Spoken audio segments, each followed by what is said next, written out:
Can Congress actually do immigration reform? It's been since Ronald Reagan, since we had any kind of meaningful reform. That was amnesty. That wasn't even reform. Yeah. Well, governors want to be a solution, and we feel like we're closer. And what I think American public loves is the fact that me and the governor of New York, the governor of Oklahoma, the governor of New York, can agree on a lot of issues. And how can we present that? And how do you think through, is there potential to fix this? So let me unpack that. Coming from 13 years, gosh, that was a long time, in the House and in the Senate. Listen, we haven't had actual immigration reform since 1959. There's a reason. It's political. Anything that becomes political, everybody in this room is political. We understand that. When it becomes political and becomes a red issue, a blue issue, it means it's dead. If this was easy to fix, it would have got fixed. If any side was wanting to compromise in it, the Biden administration could have done it in the first 2 years they were in office when they had full control of Washington, D.C., and then we could have done it when we had full control. The problem is that it's hard to get 60, it's hard to get an agreement because no matter what you do, it's not good enough. And so we try to get perfection on immigration bill, and it's not perfection that we're looking for. Yes, we love perfection, but that's not what politics is about. It's about negotiating and getting the best option. Plug the holes that you can plug. I worked with no labels for 2 years. 2 years. What we did when we brought people in, and we met every 2 weeks on this issue. And what we said is, here's red lines for both sides. Right, left, red lines. What's in the middle? We came with a pretty good solution in the middle. Really non-controversial. President actually was like, yeah. If you get leadership to sign off on it, yes, I'm good with it. We went to the Oval Office, sat down and talked to him. We'd take it to Jeffries, he'd make changes. We'd take it back to Schumer, he'd make changes. We'd take it back to Thune, they'd make changes. Take it to the Speaker's office, they'd make changes. And before you get back, now you're so far apart, you haven't even got started. And so is immigration reform possible? No. Do you really need immigration reform? Yes, you do. But can we work with the system we have? Yes. We have naturalization ceremonies every single day in the United States that federal government's open. We have hundreds of thousands of people. In fact, we're real close to 900,000 individuals that have been naturalized in the last 12 months. There's a legal system to go through. But if you choose not to even begin or not to change your status, even if you've been here 25 years, I can't help you for that, right? If you have a status change and you're working in your status change, so you overstayed your visa, but you're going through the system to change your status because you got married and you've been married to a U.S. citizen for 4 years and you're going through the family visa system, you have no criminal history, you get picked up, and you're in the court system, you've been showing up for your court dates, you're going to be released. You may get picked up, may be detained, may go through that process, but you're going to get released because you've been showing up, you've been going to your court system, your status is changing.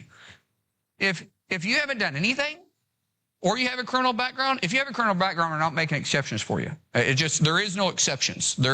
Zero exceptions. If you're over here, you committed a crime while you're inside the United States, and you're not a citizen of the United States, you're going home. There's no exceptions to that.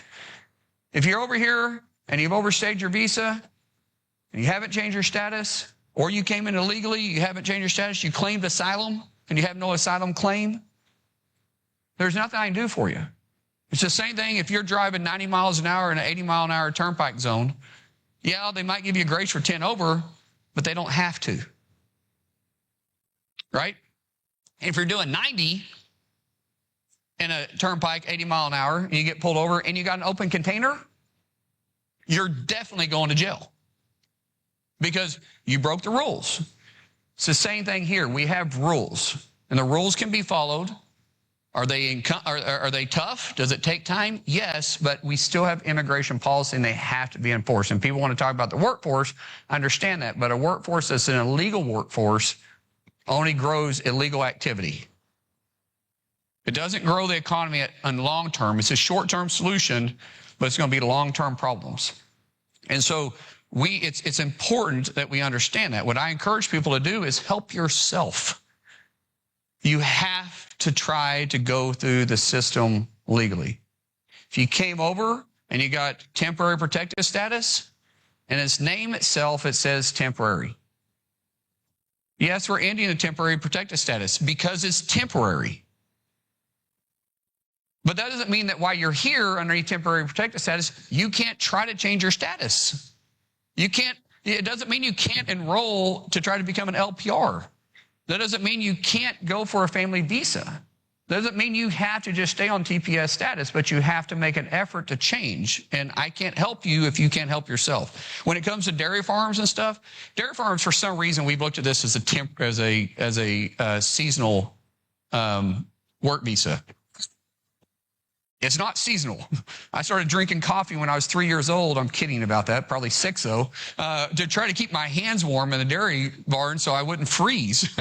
and during the summer you sweated to death, and so you had water, ice water. We'd freeze a gallon jug of water, milk jug of water at night, and then take it to the barn with us. And so it's nothing seasonal about that. It's little stuff like that needs to be fixed.